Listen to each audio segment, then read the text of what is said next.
Today we will discuss different forms of ax plus by plus c is equal to 0. देखिए हम लोग previous lecture में हम लोगों ने लाइन का इक्वेशन कैसे हम डिफाइन करते हैं, फाइंड आउट करते हैं, ये हम लोगों ने पढ़ा कि डिफरेंट कंडीशन दी गई है तो हम लाइन का इक्वेशन क्या पढ़ेंगे। फर्स्ट हम लोगों ने पढ़ा था स्लोप इंटरसेप्ट फॉर्म।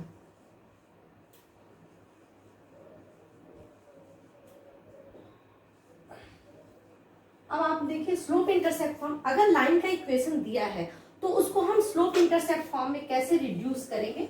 अब यहाँ हम ये ले रहे हैं, अब आपका लाइन का इक्वेशन स्लोप इंटरसेप्ट फॉर्म क्या होता है, y is equal to m x plus c होता है। अब हम इसको यहाँ पर अगर लाइन का equation a x plus b y plus c is equal to 0 दिया हुआ है, कैपिटल हमने लिखा है, तो इसको इस फॉर्म में हम कैसे रिड्यूस करेंगे। If b is not equal to 0, अगर b की वैल्यू 0 के इक्वल नहीं है तो हम ऐसे लिख सकते हैं b y is equal to minus a x minus c, ये लिखा जा सकता है। हमने इसको इधर ट्रांसफर कर दिया, यहाँ से y इज इक्वल टू हो जाएगा minus a by b x plus minus c by B.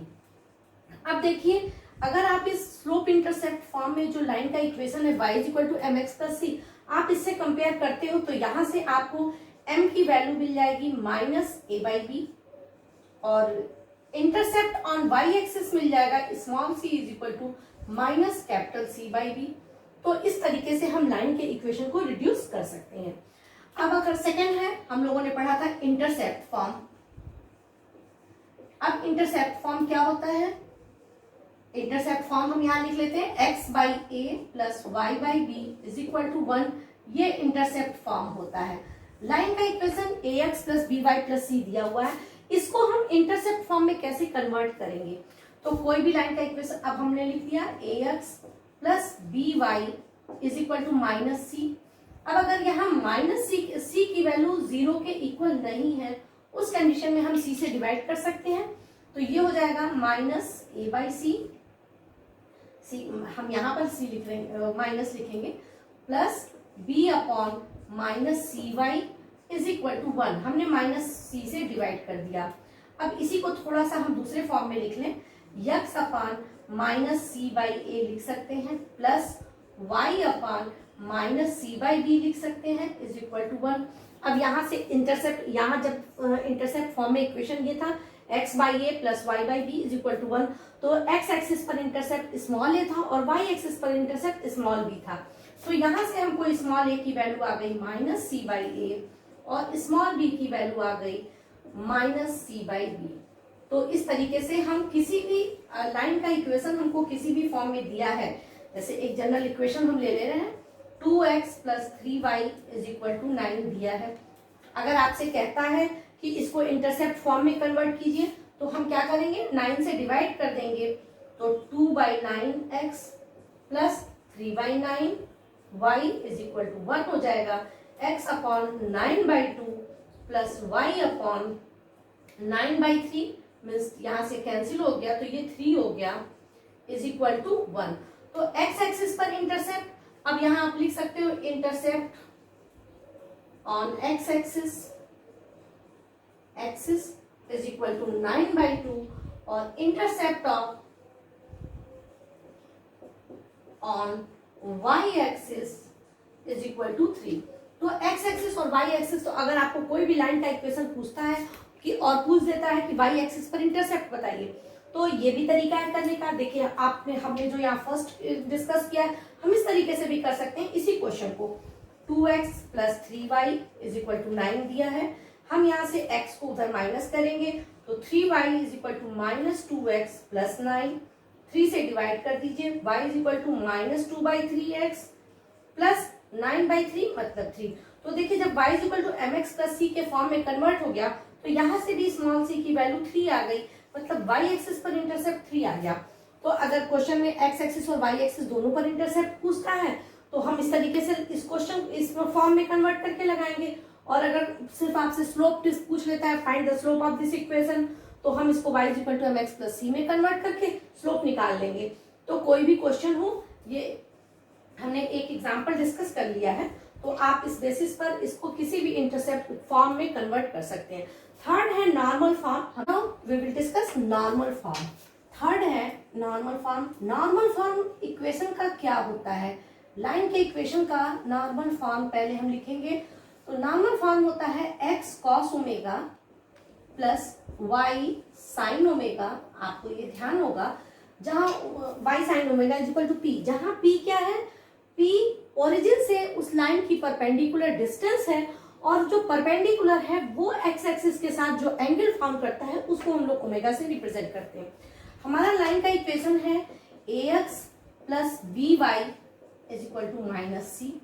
जब हम इसको कंपेयर करेंगे तो यहां से हमको मिल जाएगा a upon cos omega is equal to b upon sine omega is equal to minus c upon p. ये कैपिटल सी है, माइनस सी अपॉन पी हो गया। अब हम देखिए हमारा क्वेश्चन क्या है, हम लोग ax plus b y plus c is equal to 0 में कॉस ओमेगा की वैल्यू क्या है, कैपिटल ए कैपिटल बी और कैपिटल सी के फॉर्म में। जैसे अभी हम लोगों ने डिस्कस किया था, स्लोप की वैल्यू आ गई थी माइनस ए बाई बी आई थी, small c minus c upon b आया था, इसी तरह से कुछ आया था। तो हम लोग स्लोप की वैल्यू या इन सभी चीजों की वैल्यू ए बी सी के फॉर्म में दिखाएंगे। तो हमारे इक्वेशन में कैपिटल ए हमको पता है, कैपिटल बी पता है और कैपिटल सी पता है, इस फॉर्म में हम इसको रिड्यूस करेंगे। तो अब यहाँ से कॉस ओमेगा की वैल्यू क्या आ गई, कॉस ओमेगा जब हम इन दोनों को इक्वेट करेंगे तो cos omega is equal to आ जाएगा a upon minus a p upon c आ जाएगा। ये देख लीजिए, a p upon minus c हो गया। और साइन ओमेगा की वैल्यू इसी तरीके से आ जाएगा पी पी अपॉन माइनस सी, B P upon minus c. ये हो गया। हमको कॉस ओमेगा और साइन ओमेगा के लिए यहाँ हमको पी भी नहीं पता है तो पी को हटाना है।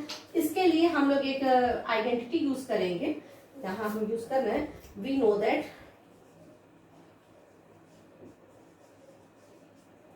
Sign square omega plus cos square omega is equal to 1। ये हम लोगों को पता है। अब यहाँ से जब हम आगे बढ़ेंगे तो हम किस तरीके से सॉल्व करेंगे, अब यहाँ से हम सॉल्व करेंगे, दोनों की वैल्यू स्क्वायर 1 हो गया, तो a square p square upon c square plus b square p square upon c square is equal to 1 हो गया। अब यहाँ से पी स्क्वायर आप कॉमन ले लीजिए, सी स्क्वायर एलसीएम लेंगे तो a square plus b square is equal to 1 आ जाएगा, और पी स्क्वायर की वैल्यू यहाँ से आ जाएगी c square upon a square plus b square. This means P is equal to plus minus C upon under root a square plus b square. अब देखिए हमने प्लस माइनस तो लिखा, लेकिन P क्या है, P ओरिजिन से परपेंडिकुलर डिस्टेंस है, डिस्टेंस हमेशा पॉजिटिव रहता है तो हम P की केवल पॉजिटिव वैल्यू कंसीडर करेंगे। अब जब P की वैल्यू ये आ गई तो P की वैल्यू जब आप यहाँ सब्सटीट्यूट करोगे तो कॉस ओमेगा की वैल्यू क्या हो जाएगी, cos omega is equal to P की जगह हम जब C रखेंगे तो C कैंसिल हो जाएगा और ये आ जाएगा प्लस माइनस, क्योंकि P प्लस है गया तो प्लस माइनस से मल्टीप्लाई होगा तो माइनस होगा, और माइनस माइनस मल्टीप्लाई होगा तो प्लस होगा, plus minus a upon under root a square plus b square. Sine omega is equal to, sine omega क्या हो जाएगा, जब हम इसमें P की वैल्यू सब्सटीट्यूट करेंगे तो फिर C कैंसिल आउट हो जाएगा, और plus minus b upon under root a square plus b square. तो अब आप देखिए हमारा लाइन का equation ax plus b y plus c is equal to 0 के फॉर्म में दिया था। हमने इस p को भी इसी फॉर्म में कैलकुलेट कर लिया, cos ओमेगा को भी कैलकुलेट कर लिया, sin ओमेगा को भी कैलकुलेट कर लिया। अब देखिए cos ओमेगा और sin ओमेगा की जो भी वैल्यू हमारी आएगी, मान लीजिए cos ओमेगा आ रहा है माइनस प्लस 1, तो हम यहाँ पॉजिटिव या निगेटिव कौन सी वैल्यू कंसीडर करेंगे, तो हमको ये ध्यान देना है हम cos ओमेगा और sin ओमेगा की वैल्यू वैसी ही कंसीडर करेंगे। साइन मतलब प्लस और माइनस में हम क्या कंसीडर करेंगे, तो ऐसा कंसीडर करेंगे कि P हमेशा पॉजिटिव आवे, क्योंकि परपेंडिकुलर डिस्टेंस निगेटिव नहीं होता है, कोई भी डिस्टेंस निगेटिव नहीं होता है। तो अब आप P शुड बी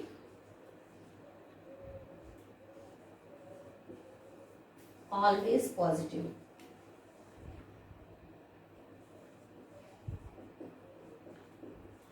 P हमेशा पॉजिटिव होना चाहिए। तो अब आप इस तरीके से इसको सॉल्व करेंगे।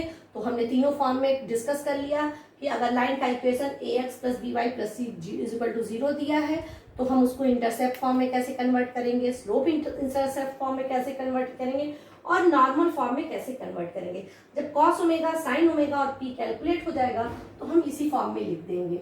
ठीक, note it. Now we will discuss distance of a point from a line. हम किसी पॉइंट की किसी लाइन से डिस्टेंस डिस्कस करेंगे। लेट, हमने सपोज कर लिया लाइन बी, लाइन हमारा क्या है a x plus b y plus c is equal to 0, ये लाइन का इक्वेशन लिख लिया। एंड पॉइंट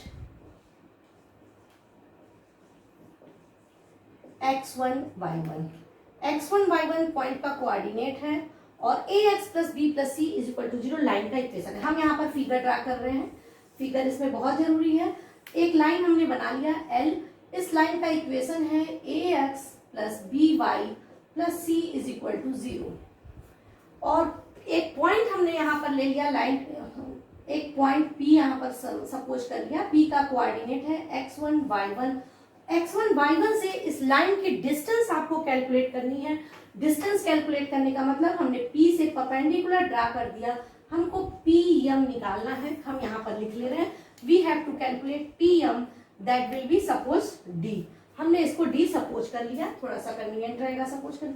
अब D की वैल्यू हम कैसे कैलकुलेट करेंगे, तो D की वैल्यू कैलकुलेट करने के लिए देखिए ax plus b y plus c is equal to 0 दिया है। हम इस लाइन के इक्वेशन को जब स्लोप इंटरसेप्ट फॉर्म में कन्वर्ट करेंगे इस लाइन के इक्वेशन को, तो क्या हो जाएगा ax यहाँ आ जाएगा x upon minus c by a plus y upon minus c by b. अभी हम लोगों ने इसको सॉल्व किया, इज इक्वल टू 1 हो जाएगा। यहाँ हमने इस फॉर्म में इसको क्यों चेंज किया है, इसका रीजन है। अब देखिए x एक्सिस पर इंटरसेप्ट आ गया माइनस सी बाई ए, इसका मतलब इस पॉइंट का कोऑर्डिनेट हो गया minus c by a comma 0 और y एक्सिस पर इंटरसेप्ट है माइनस सी बाई बी, तो इस पॉइंट का कोऑर्डिनेट हो गया 0 comma minus c by b. अब आपको ये लग रहा होगा कि हमने जो फिगर ड्रा किया है इसमें ये माइनस सी बाई ए कैसे हो सकता है, तो ये हमारा फिगर है। हम लोगों ने a x plus b y plus c is equal to 0 की कोई वैल्यू तो दी नहीं थी कि हम एग्जैक्ट फिगर ड्रा करते। हमने एक सपोज कर लिया लाइन ऐसा है, अब ये पॉइंट निगेटिव, अब इसमें सी और ए की वैल्यू अगर दोनों में से कोई एक निगेटिव होगा तो ये पॉजिटिव हो जाएगा। अगर इस तरह का फिगर होगा, दोनों निगेटिव होगा तो फिगर दूसरे तरीके से ड्रा होगा। तो ये सपोजिशन है। अब हमको डिस्टेंस निकालना है, डी कैलकुलेट करना है। हम डी कैलकुलेट करने के लिए अगर पी से इस पॉइंट का कोऑर्डिनेट हमने इसको ए ले लिया और इसको बी ले लिया, हमने पी से ए को मिला दिया और पी से पी को मिला दिया, तो पी ए बी एक ट्रायंगल फॉर्म हुआ। हमको डी कैलकुलेट करना है। डी कैलकुलेट करने का दो तरीका है। सॉरी, ये डी कैलकुलेट करने के लिए हम इस ट्रायंगल का पी ए बी का, हम ए बी ना कैलकुलेट ना सपोज करेंगे क्योंकि ए और बी यहाँ भी है, हम इसको क्यू और आर ले लेते हैं। अब अगर हम ट्रायंगल पी क्यू आर का एरिया कैलकुलेट करें दो तरीके से, तीनों पॉइंट का कोऑर्डिनेट दिया है, क्लास 10th में हम लोगों ने पढ़ा है। अगर तीनों पॉइंट्स के कोऑर्डिनेट दिए हैं तो किसी ट्रायंगल का एरिया कैसे कैलकुलेट करते हैं, तो हम उस कोऑर्डिनेट ज्योमेट्री के फॉर्मूला से इस ट्रायंगल का एरिया कैलकुलेट करें। दूसरा, हाफ बेस इनटू हाइट से भी हम इसका एरिया कैलकुलेट कर सकते हैं। दोनों तरीके से जो एरिया कैलकुलेट होगा वो दोनों क्या होगा, दोनों इक्वल होगा। जब एरिया इक्वल होगा तो वहां से जब हम हमारे पास एक रिलेशन फॉर्म हो जाएगा और हम उसका एरिया कैलकुलेट वो डी की वैल्यू निकाल सकते हैं। तो हमने एक इस तरह का ये डिवाइड कर लिया। Now area of triangle p q r is equal to half base into height. Base निकालने के लिए क्या करना होगा, हमको ये डिस्टेंस निकालनी होगी।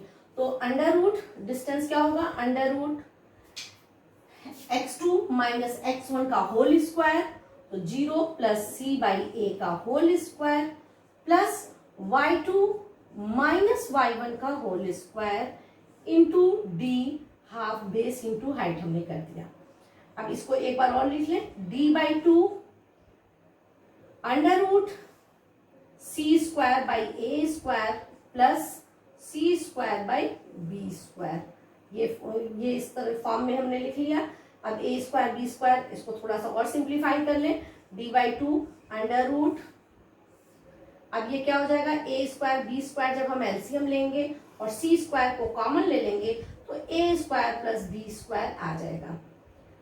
थोड़ा सा और इसको हम आगे बढ़ा लेते हैं, d by two c upon a b common हो गया, c upon a b common हो गया, under root a square plus b square, और इसको हम मॉड में लिखेंगे क्योंकि एरिया भी क्या होता है, पॉजिटिव होता है। तो यहाँ से हमने area of triangle p q are calculate कर लिया, इसको इक्वेशन नंबर 1 फॉर्म कर दिया है। फिगर को थोड़ा सा हम इसको छोटा कर रहे हैं स्पेस लेने के लिए। अब नाउ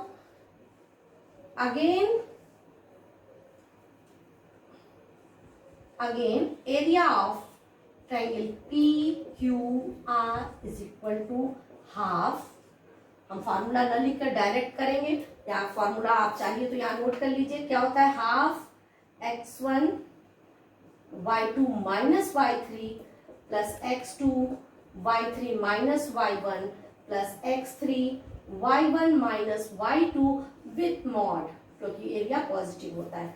तो हम मॉड के साथ x1, हम यहाँ इसको x1 सपोज कर ले रहे हैं, ये x1 है तो 0 इंटू, एक मिनट, x1 तो यहाँ लिखा ही हुआ है, हम इसको x1 y1 इसी को लेंगे, इसको x2 y2 ले लीजिए और इसको x3 y3 लिख लीजिए। अपने कन्वीनियंट के लिए हमने फिगर में ही लिख लिया है।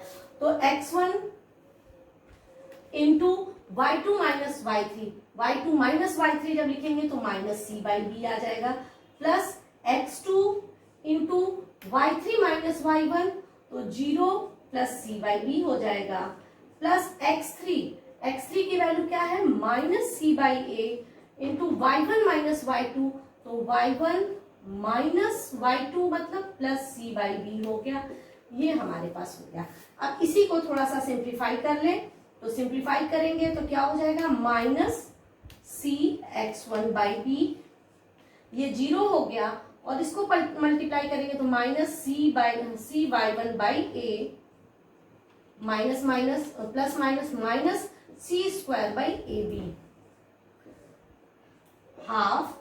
अब यहाँ भी देखिए, हम चूंकि यहाँ भी ये माइनस आया है, ये भी माइनस है, ये भी माइनस है, तो हम माइनस सी को कॉमन ले लें और ए बी एलसीएम ले लें, तो देखिए हमारे पास क्या रिजल्ट हो रहा है, ए बी एलसीएम ले लिया तो ए x1 हो गया प्लस बी, ए कैंसिल हो गया, सी कॉमन हो चुका है, प्लस बी y1 हो गया, माइनस कॉमन हो गया है, सी कॉमन हो गया, सी बचा, प्लस सी हो गया। अब इसको हम किस फॉर्म में लिख सकते हैं, क्योंकि माइनस है तो माइनस को हम कंसीडर नहीं करेंगे, half mod c by a b ax1 plus by1 plus c, हमने इस फॉर्म में लिख लिया। अब देखिए इसको इक्वेशन नंबर 2 से इंडिकेट कर रहे हैं। अभी हमने आपको बताया है किसी ट्रायंगल का एरिया हम जितने भी तरीके से निकालें, दो सभी क्या होते हैं, सेम होते हैं, इसका मतलब this value is equal to this हो जाएगा। तो ये हम लिखेंगे half d mod c upon a b is equal to half mod c upon a b mod, यहाँ ये भी मॉड में ही रहेगा, ax1 प्लस by1 प्लस सी, ये हो जाएगा। अब ये इससे कैंसिल हो गया, हाफ भी हाफ से कैंसिल हो गया, एक मिनट, यहाँ से कुछ अंडर रूट यहाँ छूट गया है, हाँ यहाँ ये अंडर रूट छूट गया है, इसको हम इधर ही लिख दे रहे हैं, under root a square plus b square.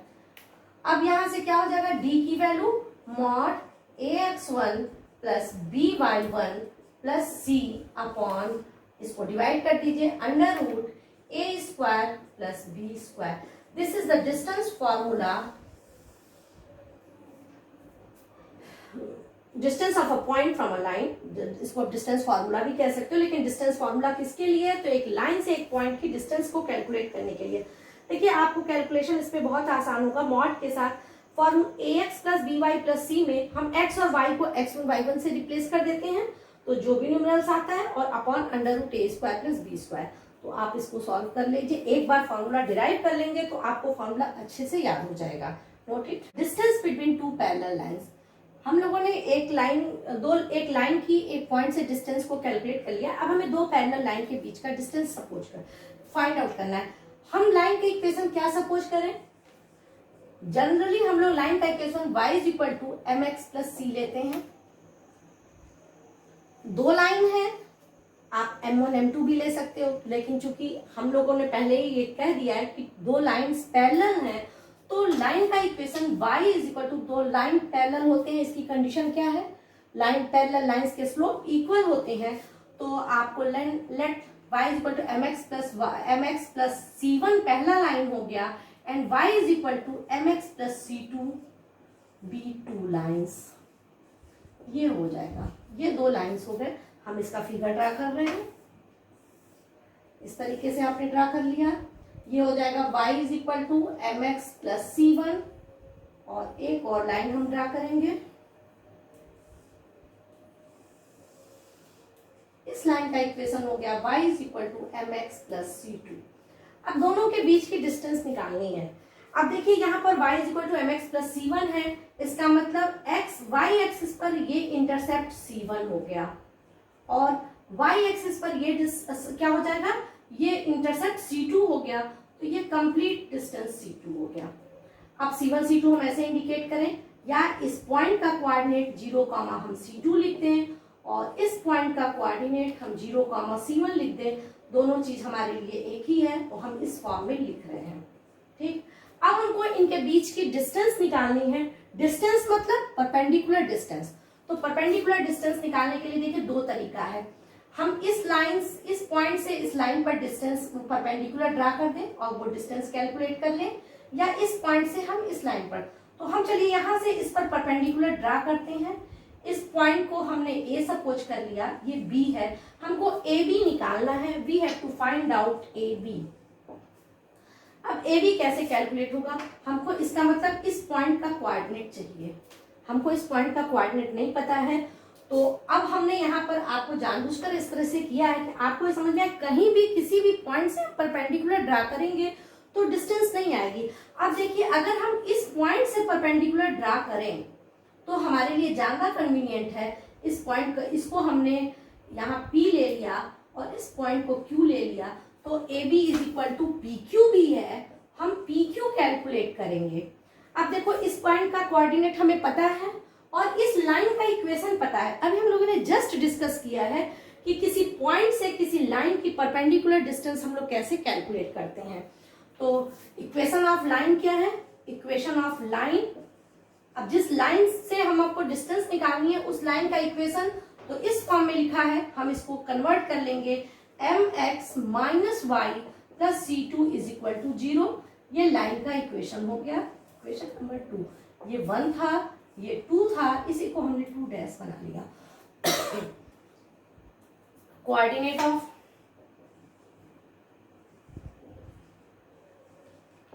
Point B क्या है, ये 0, c1 है। अब किसी एक पॉइंट से एक लाइन की डिस्टेंस, अभी हम लोगों ने फॉर्मूला डिराइव किया है, mod ax1 plus by1 plus c upon under root a square plus b square. आप इसी में वैल्यू सब्स्टिट्यूट कीजिए। अब देखिए x1 की वैल्यू क्या है, 0 है, तो आपको इसी फॉर्मूला में x और y की जगह हमने कहा था x1 y1 पुट कर देना है। तो m इंटू 0 माइनस y की जगह हम क्या लिखेंगे, c1 plus c2 upon under root a square.